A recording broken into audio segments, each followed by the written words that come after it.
আসসালামু আলাইকুম। Systematic math স্কুলের পক্ষ থেকে আপনাদের সবাইকে স্বাগতম।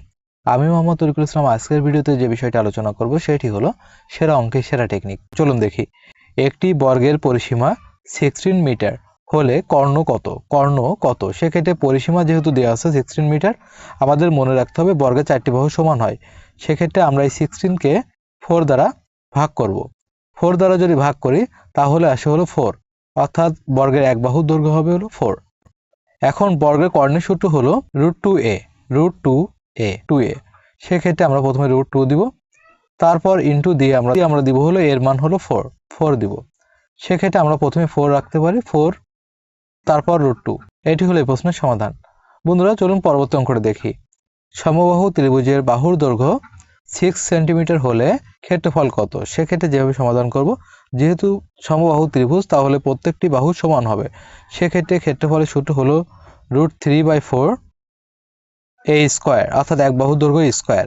আমরা প্রথমে দিব হলো √3/4, আর এক বাহুর দৈর্ঘ্য ছিল যেহেতু 6, সেহেতু আমরা 6কে দিব স্কয়ার। এবার আমরা দিব হলো √3/4 গুণ 6কে স্কয়ার দিলে 36।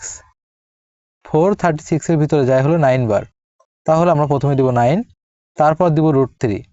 এটি হলো এই প্রশ্নের সমাধান। বন্ধুরা এবারে যে অঙ্কটি দেখব, এই অঙ্কটি খুবই গুরুত্বপূর্ণ একটি অঙ্ক। চলুন আমরা দেখি। একটি ট্র্যাপিজিয়ামের সমান্তরাল বাহুদ্বয়ের দৈর্ঘ্য 18 সেন্টিমিটার ও 14 সেন্টিমিটার এবং তাদের মধ্যবর্তী দূরত্ব 8 সেন্টিমিটার হলে ট্র্যাপিজিয়ামের ক্ষেত্রফল কত?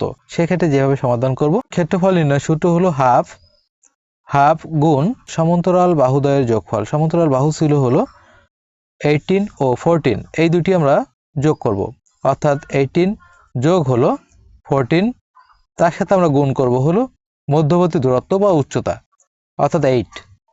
2 দ্বারা 8কে কাটলে থাকে হলো 4। 18 আর 14 যোগ করলে আসে হলো 32 গুণ হলো 4। 32 আর 4 গুণ করলে 128। এটি হলো এই প্রশ্নের সমাধান। বন্ধুরা চলুন পরবর্তী অঙ্কটি দেখি। একটি রম্বসের কর্ণের দৈর্ঘ্য যথাক্রমে 10 সেন্টিমিটার ও 12 সেন্টিমিটার, এর ক্ষেত্রফল কত? রম্বসের ক্ষেত্রফলের সূত্র হলো হাফ গুণ কর্ণদ্বয়ের গুণফল। তাহলে আমরা হাফ দিব, দেওয়ার পর গুণ দিব হলো কর্ণদ্বয়। কর্ণদ্বয় ছিল হলো একটি 10 আর একটি ছিল হলো 12। 2 দ্বারা আমরা এই 12কে কাটবো, তাহলে থাকে 6 আর 18 গুণ করলে আসে হলো 60। এটি হলো এই প্রশ্নের সমাধান। ধন্যবাদ বন্ধুরা ভিডিওটি দেখার জন্য। যদি ভিডিওটি ভালো লাগে লাইক কমেন্ট শেয়ার করবেন, আর যারা নতুন আছেন ভিডিওটি দেখছেন, অঙ্কের এমন আরও অনেক টেকনিক শিখতে বা জানতে আমার আইডিটি ফলো দিয়ে রাখবেন। আর যারা আমার ইউটিউব চ্যানেল থেকে ভিডিওটি দেখছেন তারা আমার ইউটিউব চ্যানেলটিকে সাবস্ক্রাইব করবেন।